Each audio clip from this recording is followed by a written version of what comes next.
بسم اللہ الرحمن الرحیم قل اوحی الی انہ استمع نفر من الجن، کہہ دیجئے اے نبی کہ میری جانب وحی کی گئی ہے کہ جنوں کی ایک جماعت نے سنا۔ کس کو سنا؟ قرآن کو سنا۔ فقالوا انا سمعنا قرآنا عجبا، انہوں نے کہا ہم نے سنا ہے ایک بہت ہی دل کو لبھانے والا قرآن، یہدی الی الرشد، جو نیکی اور رشد اور ہدایت کی طرف رہنمائی کر رہا ہے۔ فآمنا بہ، تو ہم تو ایمان لے آئے۔ اس وقت بھی میں نے کہا تھا یہ لمحہ فکریہ ہے، ایک دفعہ کیا اجتماع ہے قرآن کا، اور وہ بندے کہاں سے کہاں پہنچ گئے، وہ داعی بن گئے۔ ہمارا کیا حال ہے؟ ہم نے اس معنی میں قرآن کبھی پڑھا ہی نہیں، سنا ہی نہیں۔ سنتے ہیں تو وہ خیبر میل کی سپیڈ سے جو پڑھ رہا ہوتا قاری، 5 دن میں پورا قرآن، 6 دن میں پورا قرآن، اور اشتہار دیے جا رہے ہیں۔ یہ ہے ہمارا ریچول۔ یہاں تو 20 منٹ میں ہو جاتی ہے، یہاں 30 منٹ، یہاں چلو وہاں اور سے بھی کم میں ہو جاتی ہے، وہاں چلو۔ قرآن کا نتیجہ تو یہ نکلنا چاہیے وہ آپ کو پوزیس کر لے، جانے نہ دے۔ انا سمعنا قرآنا عجبا یہدی الی الرشد فآمنا بہ ولن نشرک بربنا احدا، اب ہم کبھی بھی اپنے رب کے ساتھ کسی کو شریک نہیں ٹھہرائیں گے۔ وانہ تعالی جد ربنا، اور یقیناً ہمارے رب کی عزت شان بہت بلند ہے۔ متخذ صاحبۃ ولا ولدا، اس نے نہیں اختیار کی نہ کوئی بیوی اور جورو، نہ کوئی اولاد۔ وانہ کان یقول سفیہنا علی اللہ شططا، اور یقیناً ہمارا جو بے وقوف ہے بڑا، مراد یہاں پہ ہے وہی عزازیل، ابلیس، لعین، وہ چونکہ ہمارا ذرا بڑا بڑگر ہے، تو وہ جو کچھ کہتا رہا ہے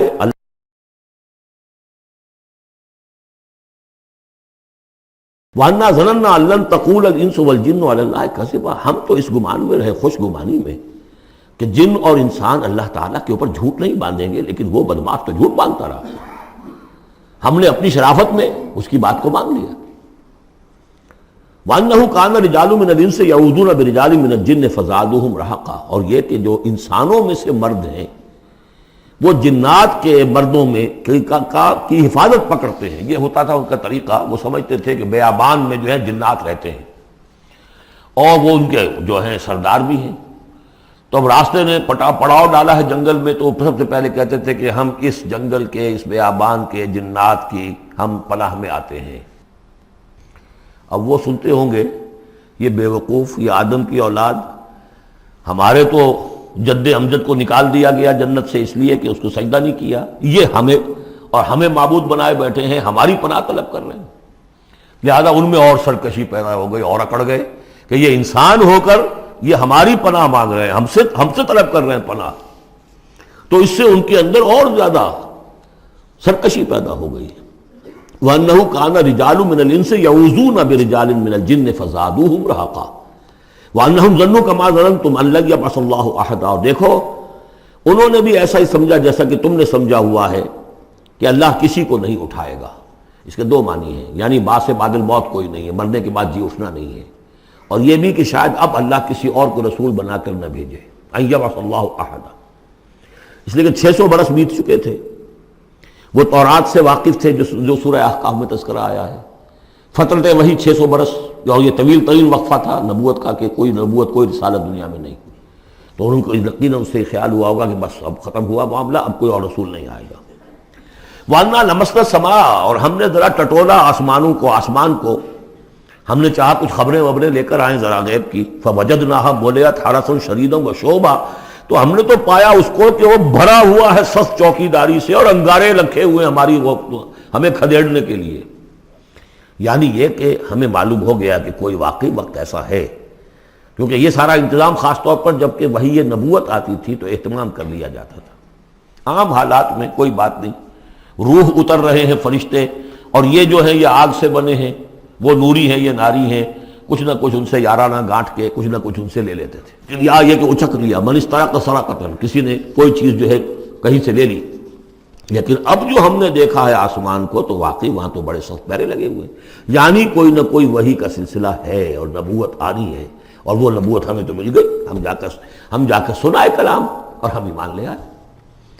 وَأَنَّا لَمَسْنَا السَّمَاءَ فَوَجَدْنَاهَا مُلِئَتْ حَرَسًا شَدِيدًا وَشُهُبًا وَأَنَّا كُنَّا نَقْعُدُ مِنْهَا مَقَاعِدَ لِلسَّمْعِ، اور ہم وہاں بیٹھا کرتے تھے، وہاں پہ گھاٹ میں بیٹھا کرتے تھے کچھ سنگل لینے کے لیے، مقاعد، مقعد بیٹھنے کی جگہ، مورچہ جہاں پہ بیٹھا جائے، ہم وہاں پر اپنے ٹھکانوں میں بیٹھا کرتے تھے۔ فمن یستمع الان، لیکن اب اگر کسی نے کچھ سننے کی کوشش کی، یجد لہ شہابا رصدا، وہ پائے گا اپنے واسطے ایک انگارہ گھات میں، میزائل پیچھا کرے گا اس کو۔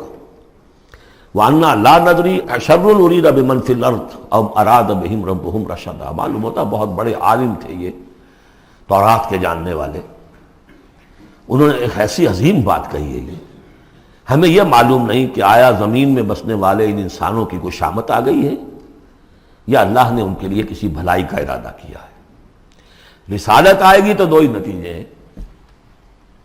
یا تو کوئی عذاب آنے والا ہے اب، اس لیے کہ وما كنا معذبین حتی نبعث رسولا، یا تو کوئی بہت بڑے پیمانے پر انسانوں کی شامت آنے والی ہے، جیسے قوم نوح، قوم ہود، قوم صالح کا حشر ہوا تھا، وہ ویسا ہی حشر ہونے والا ہے۔ اللہ لا نظری، ہم نہیں جانتے، اشر ارید بمن فی الارض، زمین والوں کے لیے کسی شر کا فیصلہ کیا گیا ہے، ام اراد بہم ربہم رشدا، یا ان کے لیے ان کے رب نے بھلائی کا، خیر کا ارادہ کیا ہے۔ ظاہر بات ہے نبوت اور رسالت محمدی خیر پر منتج ہوئی۔ وَأَنَّا مِنَّا الصَّالِحُونَ وَمِنَّا دُونَ ذَلِكَ، اور دیکھو ہمارے اندر نیک بھی ہیں، جنات نیک بھی رہے ہیں اور دوسری طرح کے بھی ہیں، بد نہیں کہا، یہ ہے حکمت تبلیغ، بروں کو بھی برا نہ کہو، ہاں دوسری قسم کے بھی ہیں، نیک بھی ہے اور دوسری قسم کے بھی ہیں۔ کُنَّا طَرَائِقَ قِدَدًا، ہم تھے مختلف راستوں پر جو کہ ایک دوسرے سے پھٹے ہوئے تھے۔ یہ قددا جو آیا تھا نا، قدت قمیصہ، پھٹ جانا قمیص کا۔ وَأَنَّا ظَنَنَّا أَن لَّن نُعْجِزَ اللَّهَ فِي الْأَرْضِ وَلَن نُعْجِزَهُ هَرَبًا، اور ہم نے یہ جان لیا کہ ہم اللہ کو عاجز نہیں کر سکتے، ہرا نہیں سکتے، نہ زمین میں بھاگ کر، اور ہم کہیں بھاگ کر اور زمین میں اللہ کو شکست نہیں دے سکتے، اس کی پکڑ سے نکل نہیں سکتے۔ وَأَنَّا لَمَّا سَمِعْنَا الْهُدَىٰ آمَنَّا بِهِ، اور ہم نے تو جب وہ ہدایت سنی، الہدا سنا، اس کی استماع ہم نے کیا، ہم تو اس پر ایمان لے آئے۔ فَمَن يُؤْمِن بِرَبِّهِ فَلَا يَخَافُ بَخْسًا وَلَا رَهَقًا، تو جو کوئی بھی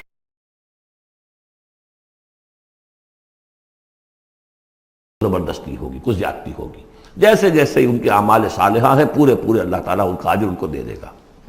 وَأَنَّا مِنَّا الْمُسْلِمُونَ وَمِنَّا الْقَاسِطُونَ، اور دیکھو ہمارے اندر وہ بھی ہیں جو فرما بردار ہیں اور وہ بھی ہیں جو بے انصافی کرتے ہیں۔ یہ قسط کے لفظ کے ساتھ سمجھ لیجئے، جب یہ ثلاثی مجرد میں آتا ہے تو قاسط اس میں فاعل بنا، وہ ناانصاف کے معنی میں ہے، یہ باب افعال کے خواص میں سے ہے، سلب ماخذ اس کو کہتے ہیں۔ جب باب افعال میں آئے گا تو اس کے معنی ہے عدل و انصاف، اور جب ثلاثی مجرد میں آئے گا تو ناانصافی۔ قاسطون فمن اسلم فاولئک تحروا رشدا، جو لوگ اسلام لے آئے، اطاعت قبول کر لی، تو انہوں نے تو گویا کہ ڈھونڈ نکالی خیر کی راہ، نیکی کی راہ انہوں نے تلاش کر لی۔ وَأَمَّا الْقَاسِطُونَ، اور جو بے انصاف فَكَانُوا لِجَهَنَّمَ حَطَبًا، وہ لوگ جو ہے پھر جہنم کا ایندھن بن کر رہیں گے۔ یہاں تک ان کی تقریر ہے جو انہوں نے تبلیغ کی ہے۔ اب جو بات آگے آ رہی ہے یہ خود اللہ کی طرف سے کلام ہے۔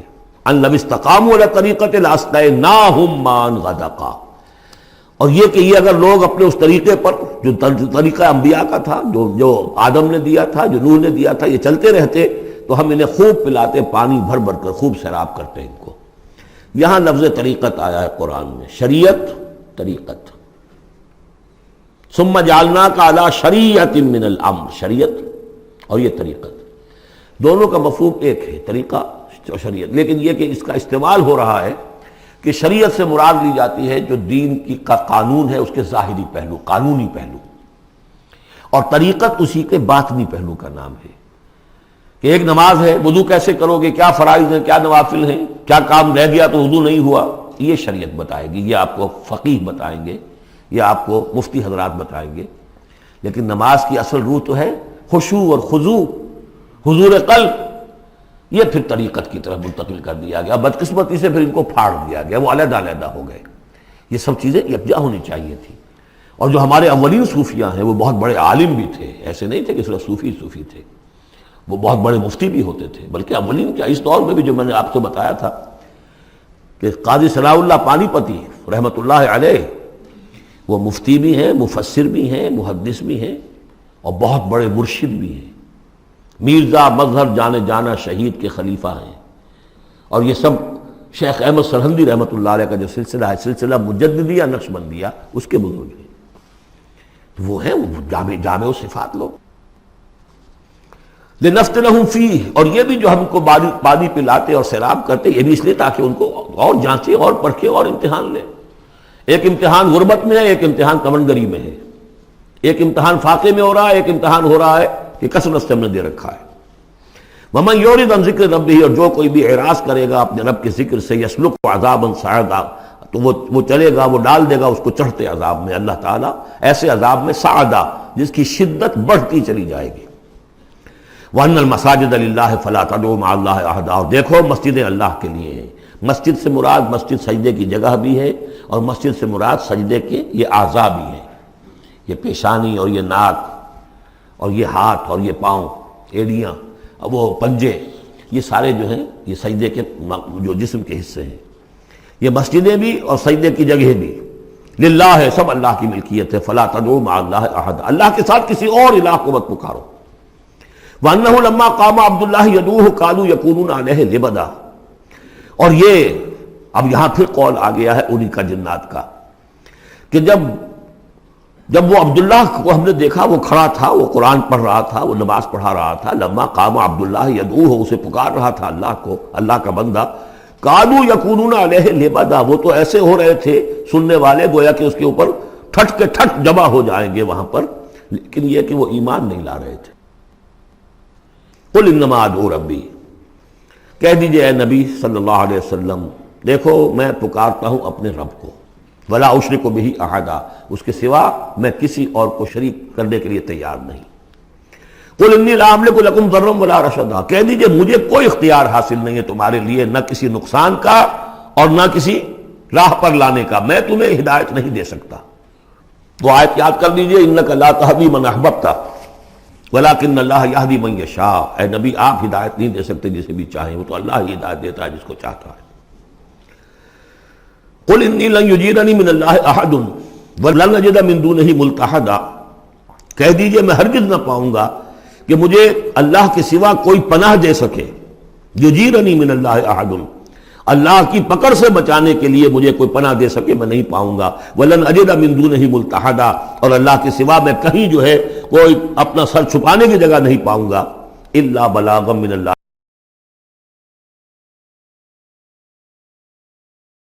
فریضہ سر انجام دوں، اگر میں نے یہ کام نہیں کیا تو میں پکڑا جاؤں گا. فَلَنَسْأَلَنَّ الَّذِينَ أُرْسِلَ إِلَيْهِمْ وَلَنَسْأَلَنَّ الْمُرْسَلِينَ، ہم تو پوچھ کر رہیں گے ان سے بھی جن کی طرف رسولوں کو بھیجا، اور پوچھ کر رہیں گے رسولوں سے بھی. وَمَنْ يَعْصِ اللَّهَ وَرَسُولَهُ، جو کوئی بھی اللہ اور اس کے رسول کی نافرمانی کرے گا، فَإِنَّ لَهُ نَارَ جَهَنَّمَ خَالِدِينَ فِيهَا أَبَدًا، تو اس کے لیے تو پھر جہنم کی آگ ہے جس میں وہ ہمیشہ ہمیشہ رہے گا.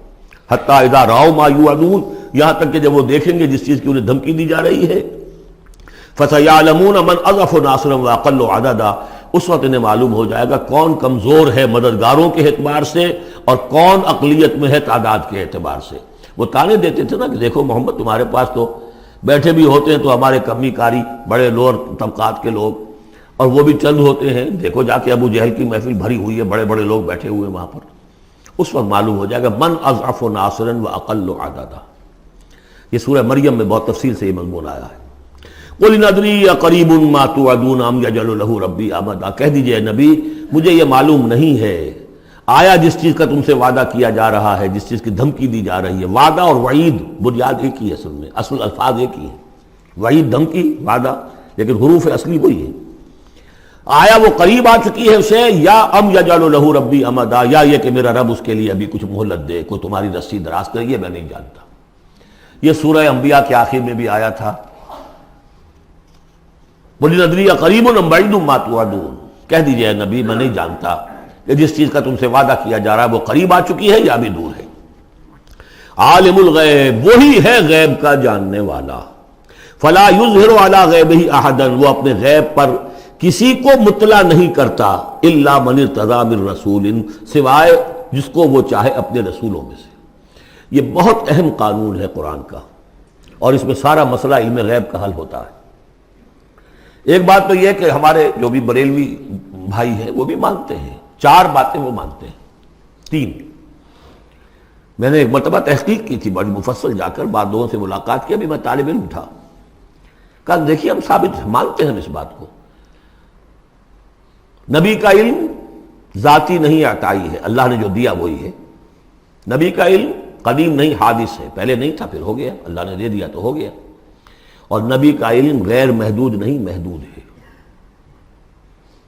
میں نے کہا یہ تین باتیں جو شخص مان لے میرا اس سے اب کوئی جھگڑا نہیں رہا۔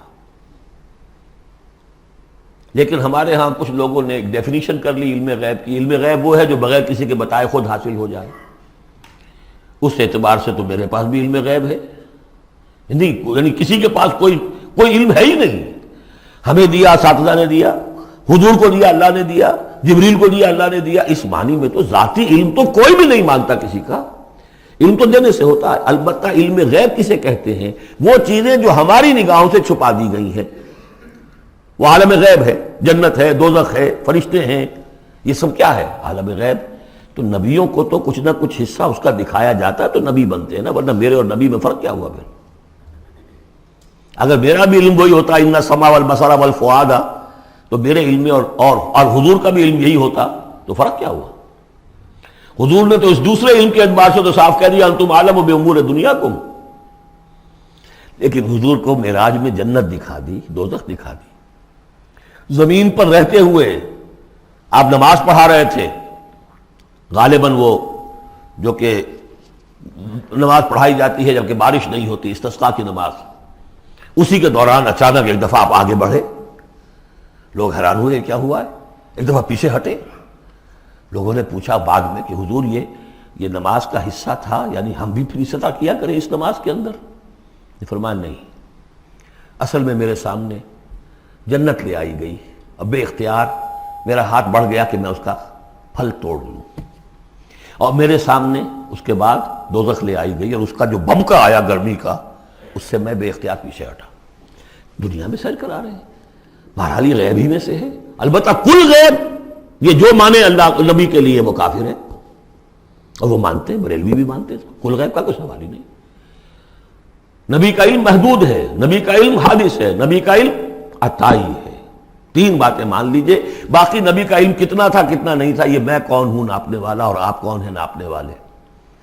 دیا اللہ نے جو دیا، بتایا جو بتایا، اللہ اور خیر صلی اللہ۔ تو یہ عالم الغیب وہ ہے غیب کا جاننے والا، فلا یظہر علی غیبہ احدا، تو وہ نہیں مطلع کرتا اپنے غیب پر کسی کو، ہاں الا من ارتضی بالرسول، سوائے اپنے رسولوں کے۔ کذالک نوری ابراہیم ملکوت السماوات والارض، یہ ہم نہیں پڑھ چکے؟ ابراہیم کو بھی ملکوت دکھائے، حضور کو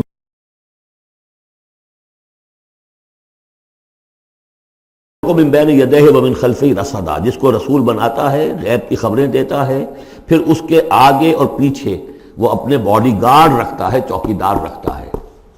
یسلک من بین یدیہ، اس کے سامنے بھی، ومن خلفہ، پیچھے سے بھی چوکیدار، حفاظت کرنے والے۔ لیعلم ان قد ابلغوا رسالات ربہم، تاکہ یہ بات بالکل واضح ہو جائے کہ انہوں نے واقعتاً اپنے رب کے پیغامات پہنچانے کا حق ادا کر دیا، جیسا کہ حضور نے پوچھ کر جواب لیا تھا، انا نشہد انک قد بلغت الرسالۃ وادیت الامانۃ وکشفت الغمۃ ونصحت الامۃ، ہم گواہ ہیں حضور۔ واحاط بما لدیہم، اور اللہ تعالیٰ جو کچھ ان کے پاس ہے سامنے سب کا احاطہ کیے ہوئے ہے۔ واحصا کل شیء عددا، اور ہر شے کی اس کی جو انوینٹری ہے وہ بڑی مکمل ہے، کوئی چیز وہاں سے غائب ہونے والی نہیں ہے، ہر ایک کا عدد کے ساتھ حساب کتاب کا اس نے رکھا ہوا ہے۔